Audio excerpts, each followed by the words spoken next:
Depois de 2 meses, no domingo passado, nós terminamos a série terminamos o exame do fruto do Espírito, tal qual nos é apresentado em Gálatas capítulo 5, versículos 22 e 23. E eu gostaria de terminar essa série passando do fruto do Espírito para o tema o Espírito e a Igreja, o Espírito Santo e a Igreja.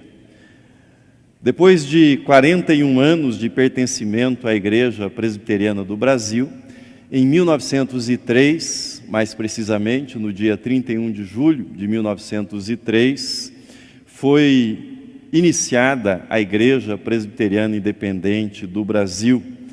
Na época, não Igreja Presbiteriana Independente do Brasil, mas chamada de Igreja Presbiteriana Brasileira. Na verdade, não é o início de uma nova igreja. Não seria correto, do ponto de vista bíblico e teológico, falar do início de uma nova igreja, mas sim de uma reorganização de um ramo da Igreja de Cristo, de uma reorganização de uma igreja sob uma nova denominação, sob um novo nome. A igreja tem existido desde o Pentecostes, assim tem sido, desde que se cumpriu a promessa de Jesus, a vinda do Espírito Santo para estabelecimento da igreja, a igreja tem existido, mas de tempos em tempos, de acordo com circunstâncias históricas, ou em resposta a determinadas necessidades, a igreja se organiza desta ou daquela forma, com esta ou aquela nomenclatura, com esta ou aquela denominação. É importante ter isso em mente, porque isso faz com que nós entendamos as diferentes denominações, presbiterianos independentes, luteranos, metodistas, batistas e as tantas denominações cristãs que nós temos. A Igreja de Cristo é uma só, sob o ponto de vista espiritual. Porém, sob a perspectiva histórica e organizacional, nós temos diferentes nomes por conta das diferentes circunstâncias históricas e das necessidades que se apresentam em determinado momento a este ou aquele grupo. Nós, no 31 de julho, celebramos o aniversário da nossa denominação, o nosso aniversário como Igreja Presbiteriana Independente. Quero refletir com vocês sobre a relação do Espírito Santo com a igreja, e isso em continuidade à temática do fruto do Espírito. A igreja, ela é tanto uma instituição quanto um movimento. É tanto uma instituição histórica quanto um movimento. Mas, na igreja, há mais do que o seu aspecto institucional, na igreja há mais do que a legalidade típica de uma instituição, e na igreja também há mais do que as bandeiras que são típicas e que caracterizam os movimentos e que aglutinam as pessoas em torno de uma causa. Enquanto instituição histórica, a igreja possui os seus estatutos, a igreja possui as suas normas sociais, as suas regras de funcionamento, ela possui a sua memória, possui a sua história, as suas datas, os seus grandes eventos, os seus personagens. Se você é um presbiteriano independente bem informado, certamente você saberá quem foi Eduardo Carlos Pereira. Saberá alguma coisa a respeito dele e do papel dele na história da nossa igreja. Aliás, é provável, muito provável, que você não saiba quem era o presidente do Brasil em 1903. Não vale procurar no Google, tá? Rodrigues Alves, presidente do Brasil nessa época. Aliás, Rodrigues Alves, depois de ter cumprido um mandato de 4 anos, em 1918 ele voltaria a ser eleito presidente do Brasil, mas não assumiria. Ele morreu antes de assumir. Quem assumiu foi o vice, chamado Delfim Moreira. Portanto, essa história de vice é bem antiga no Brasil, né? Mas voltando à ideia principal, a igreja é uma instituição histórica e social, e enquanto instituição ela possui memória, possui personagens. Eu acabei de citar Eduardo Carlos Pereira. Um presbiteriano independente pode não saber quem era o presidente do seu país em 1903, mas ele saberá o papel que o reverendo Eduardo Carlos Pereira desempenhou na organização dessa denominação.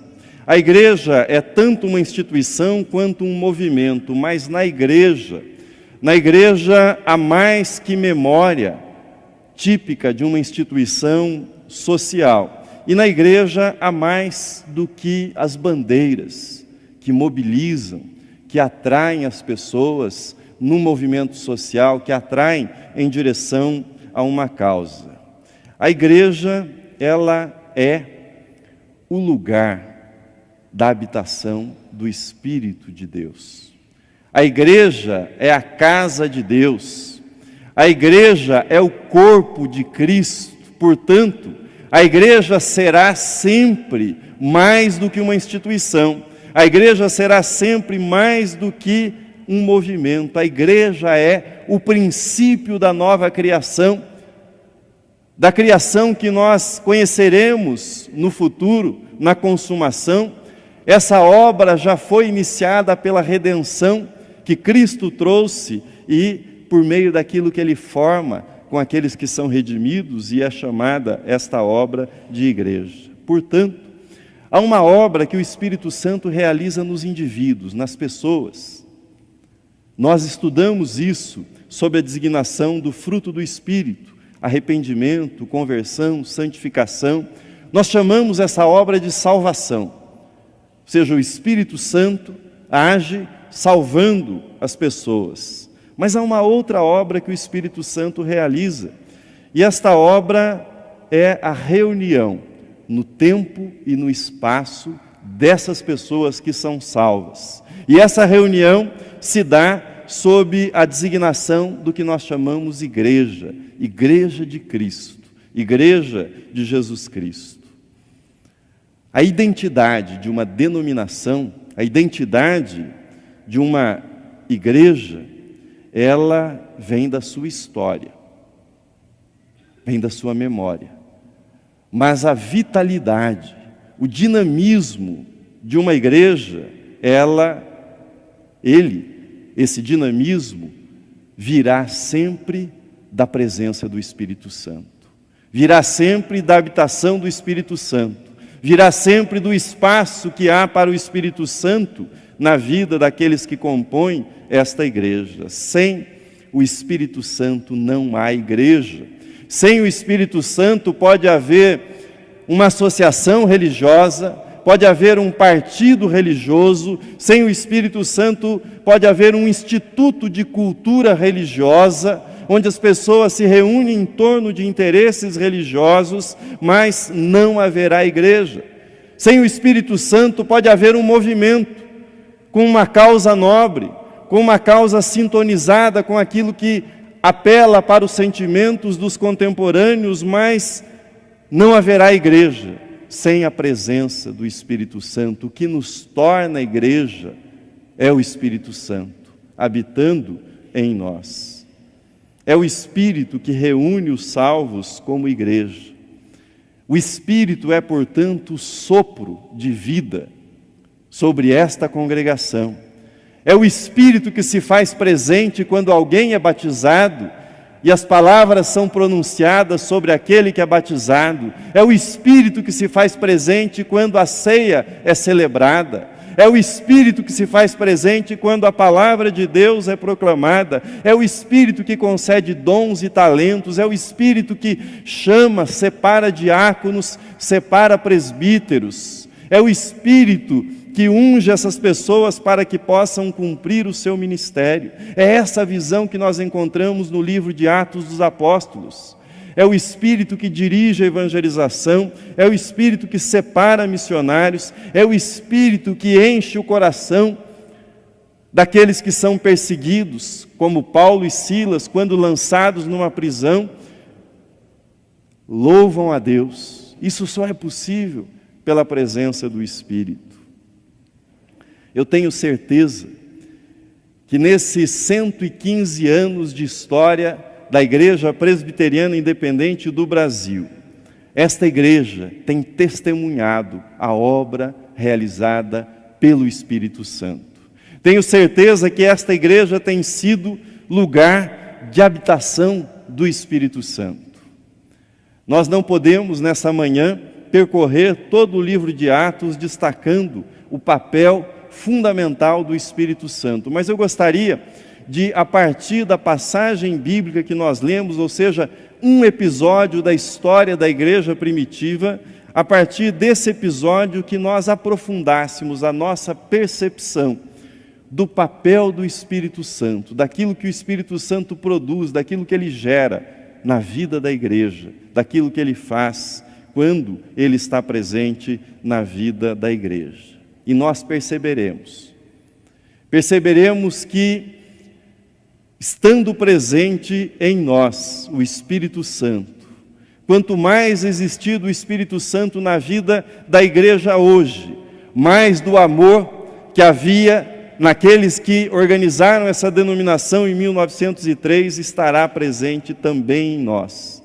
Quanto mais nós estivermos cheios do Espírito Santo, mais da fidelidade que havia nos reformadores do século XVI estará também em nós. Quanto mais existir do Espírito Santo na nossa vida, mais haverá da intrepidez, da ousadia que estava presente nos apóstolos e naqueles que compunham a igreja do primeiro século, a igreja apresentada em Atos dos Apóstolos. Por isso, eu quero aprofundar a nossa percepção do papel do Espírito Santo na vida da igreja, mencionando para você duas palavras. E que você retivesse esses conceitos a partir dessas duas palavras. A primeira é a palavra comunhão. O Espírito gera comunhão. O Espírito produz comunhão na vida da igreja. O texto bíblico que nós lemos tem como parte precedente a seguinte história: Pedro e João foram presos, tiveram que comparecer perante o Sinédrio, receberam uma reprimenda, foram ameaçados, e depois de soltos, é onde nós começamos a ler o texto, eles procuraram os irmãos, contaram as ameaças que eles haviam sofrido e oraram em seguida, juntos.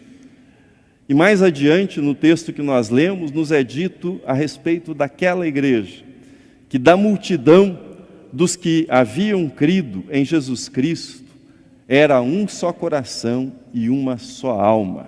Tal era a comunhão que havia entre eles.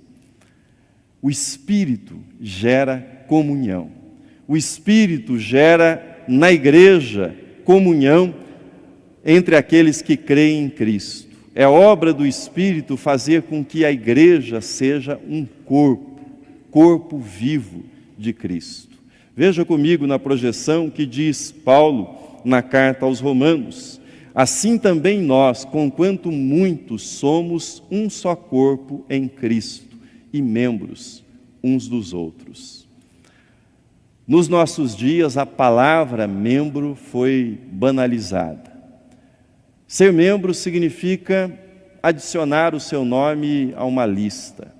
Ser membro significa fazer parte de uma lista de mensagens, de uma mala direta. Perdeu-se a noção de compromisso, a noção de responsabilidade, de integração. Eu estou enfatizando a comunhão como obra do Espírito Santo na igreja, porque tenho para mim que esse é um dos aspectos mais desprezados na atualidade, quando se trata da vida da igreja, quando se trata da ação do Espírito Santo na igreja. No Novo Testamento há uma expressão que se repete dezenas de vezes, e essa expressão ela é muito importante para mostrar aquilo que o Espírito Santo realiza na vida da igreja, aquilo que ele produz como desdobramento do fruto do Espírito. A expressão é uns aos outros. Ela é utilizada dezenas de vezes. Nós temos aí na projeção, para que você tenha uma ideia da mutualidade, das responsabilidades que nós temos em relação uns aos outros. Veja comigo, no Novo Testamento nos é dito que nós devemos amar uns aos outros, orar, incentivar, admoestar uns aos outros, saudar uns aos outros, servir uns aos outros, e a lista prossegue. Ensinar, aceitar uns aos outros, honrar uns aos outros, carregar os fardos uns dos outros, perdoar uns aos outros, submetermos-nos uns aos outros, dedicarmos-nos uns aos outros. Mas há outras coisas. É isso que o Espírito Santo faz na igreja. Ele faz com que nós nos interessemos uns pelos outros, que não sejamos indiferentes aos nossos irmãos. Permitam-me aprofundar isso de um modo mais prático, ou seja, essa comunhão gerada pelo Espírito Santo. Qual é a sua comunidade? Qual é a comunidade da sua vida? Qual é a sua comunidade de vida? Por quem você ora? Quem tem orado por você? A quem você tem incentivado? Quem é que o incentiva nos momentos difíceis da sua vida? Quem você teve que perdoar? Para quem você pediu perdão? A autoridade de quem você submeteu? E quem está sob a sua autoridade? Ser cheio do Espírito Santo e afastado, isolado do corpo, isolado da igreja é uma ilusão, é auto-engano, é uma falácia, isso não existe. O Espírito Santo nos leva sempre para a vida do corpo e Ele nunca nos separa do corpo. E é na entrega dinâmica dos relacionamentos, muitas vezes difíceis, confusos, frustrantes, é nessa dinâmica que nós experimentamos a comunhão que é gerada pelo Espírito Santo. Eu sei que nos nossos dias é desafiador essa mensagem. Nós vivemos tempos de relacionamentos customizados, ou seja, nós só queremos conviver com pessoas que pensem do jeito que nós pensamos, pessoas que falem aquilo que nós queremos ouvir, pessoas que gostem das mesmas coisas que nós gostamos. Tudo que nós queremos hoje é manter distância, é ficarmos longe das pessoas e dos compromissos que tragam algum tipo de desconforto. Nós queremos viver a nossa tranquilidade, a tranquilidade da nossa individualidade, de não sermos incomodados por essa coisa chamada comunidade e pelas outras pessoas que compõem a comunidade. Mas o Espírito Santo, ele gera comunhão. E comunhão envolve todas essas ações que estão listadas no Novo Testamento. Mas há uma segunda palavra importante que eu gostaria que você levasse nesta manhã. O Espírito Santo, ele gera convicção. É a palavra convicção. E isso aparece de uma forma muito bonita nessa passagem que nós lemos. Pedro e João, ao lado dos demais irmãos, unanimemente oraram.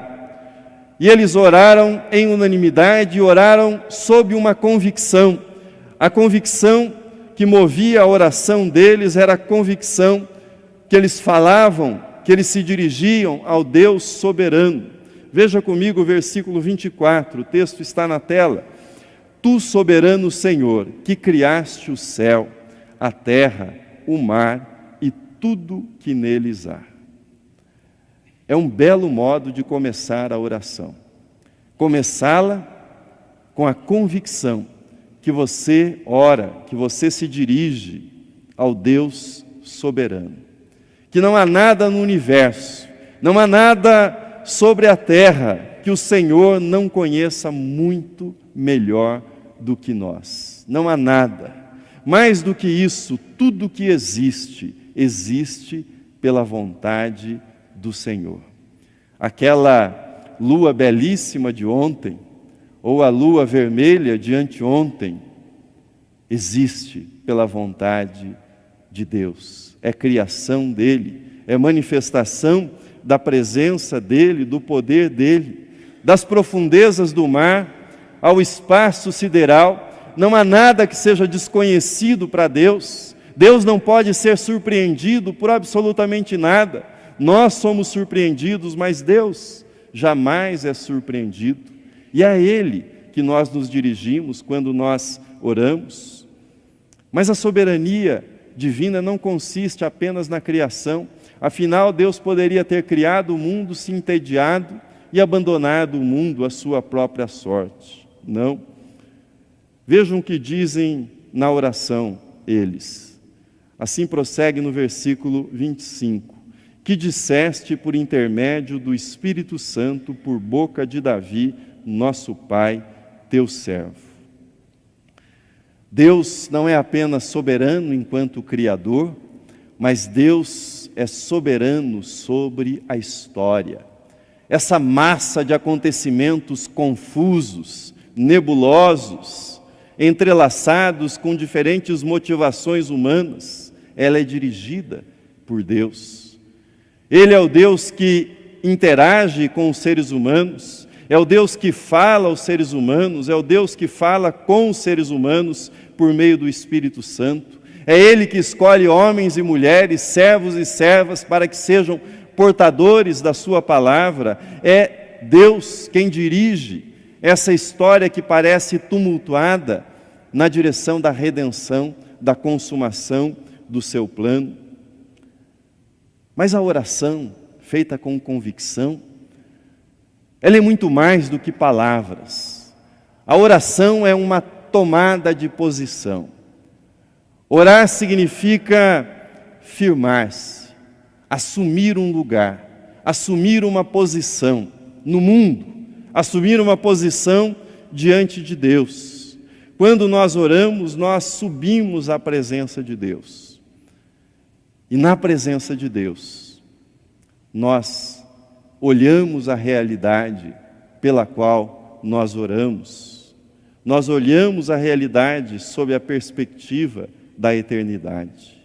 E ao afirmar que Deus é o Criador de todo o universo, ao afirmar que nenhum acontecimento escapa à soberania do nosso Deus, o resultado é o nosso coração se acalma, nosso coração se tranquiliza. Afinal, o que haverá que Deus não conheça? O que estará para acontecer que Deus ainda não saiba? Que poder ou força neste mundo poderão deter os desígnios de Deus, os propósitos de Deus? É isso que chega ao nosso coração quando nós oramos. Começar nossas orações concentrando-nos na soberania de Deus nos dá um ponto de vista correto, uma perspectiva correta a respeito da vida. E esta oração, centralizada na soberania divina, ela nos lembra que esse Deus com o qual nós falamos, Ele é justo, Ele é amoroso, Ele é misericordioso, Ele é todo-poderoso, Ele é onisciente. Pedro e João, eles haviam sido ameaçados pelo tribunal mais importante de Israel. No Sinédrio estavam os homens mais influentes de Israel. Estavam os homens mais ricos, mais poderosos, mais sábios. Imagine você comparecer numa sala na qual estão presentes os homens mais poderosos desse país, mais ricos, mais influentes, e que eles fizessem ameaças à sua vida, ameaças aos seus planos. Como é que você se sentiria? Foi isso que Pedro e João, por isso que eles passaram. Lembre-se que Pedro não tivera coragem de dizer diante da criada do sumo sacerdote que ele era um seguidor de Jesus. Ele negou para a criada do sumo sacerdote. Isso está nos evangelhos. Pouco antes da crucificação de Jesus, no momento que Jesus é levado para ser interrogado pelo sumo sacerdote. Ele fez isso, ele negou. Mas agora, aqui, no capítulo 4 de Atos, Pedro está perante o Sinédrio. E aquele Pedro tímido, medroso, que havia negado o nome de Jesus, agora diz que é mais importante obedecer a Deus do que aos homens. Como é que operou-se essa mudança na vida de Pedro? De onde é que veio essa disposição? Que alteração houve? Atos, capítulo 1, versículo 8, o texto está na projeção. Mas recebereis poder, ao descer sobre vós o Espírito Santo, e sereis minhas testemunhas em Jerusalém, diante do Sinédrio, na Judéia, em Samaria e até aos confins da terra. Eles confessaram o nome de Jesus perante as autoridades. Pedro confessou, porque ele havia recebido o Espírito de Deus. E diante das ameaças, eles não pedem que as ameaças sejam removidas, que a disposição do Sinédrio mude em relação a eles, mas veja como eles se dirigem a Deus no versículo 29 do texto que nós lemos. Senhor, olha para as suas ameaças e concede aos teus servos que anunciem com toda intrepidez a tua palavra.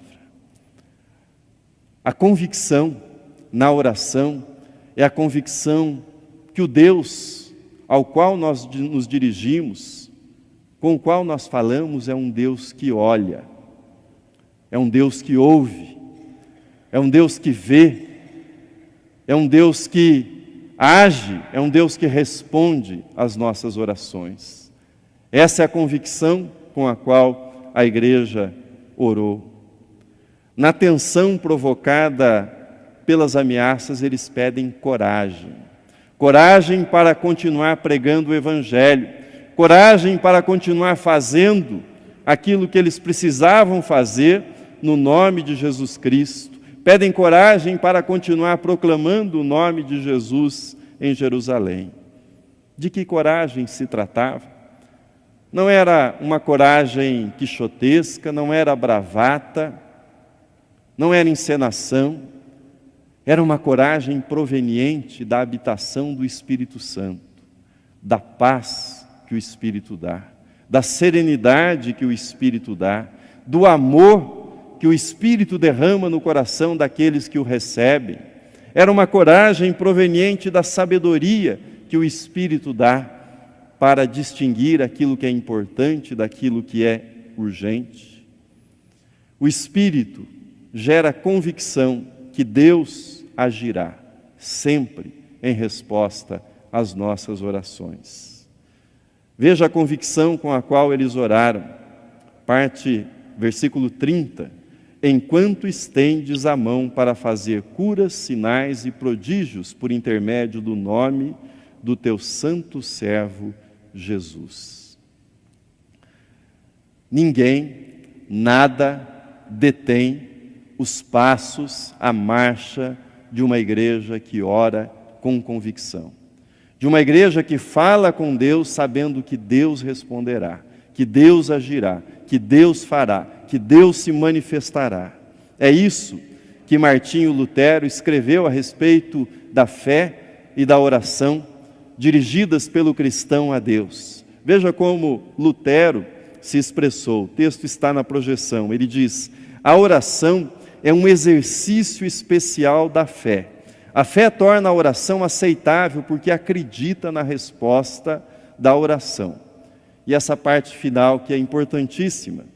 Ou que algo melhor será concedido em vez do que foi pedido. Lutero está reafirmando aquilo que está na carta de Tiago, que assim nos aconselha: quando você pedir algo para Deus, não vacile na fé, pois quem vacila não pense que obterá alguma coisa do Senhor. A mensagem é muito clara.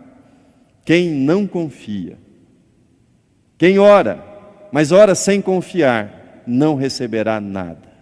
Mas aquele que ora com confiança, ou receberá aquilo que pediu, ou receberá algo diferente, mas isso será muito melhor do que aquilo que pediu. Deus começou a responder à oração que eles fizeram, e começou a respondê-la na mesma hora. Diz o texto que o lugar tremeu, o lugar onde eles estavam reunidos, e eles ficaram cheios do Espírito Santo. Mas talvez você se pergunte, mas eles já não haviam recebido o Espírito, já não haviam sido batizados com o Espírito Santo? Sim, eles haviam sido batizados, eles haviam recebido o Espírito, mas eles ficaram cheios do Espírito. Eles receberam a plenitude do Espírito. Deus não dá o Espírito de forma racionada, de forma regulada, sob medida. Deus tem prazer em encher o seu povo com o seu Espírito. Deus quer que nós tenhamos abundantemente do Espírito. Eles poderiam ficar cheios de medo, de pavor, aterrorizados, mas eles ficaram cheios do Espírito Santo. Ficaram cheios da presença de Deus e, consequentemente, cheios de coragem, de disposição para proclamar a palavra de Deus. Termino a nossa meditação. O que move a igreja, não é uma lembrança, não é a memória.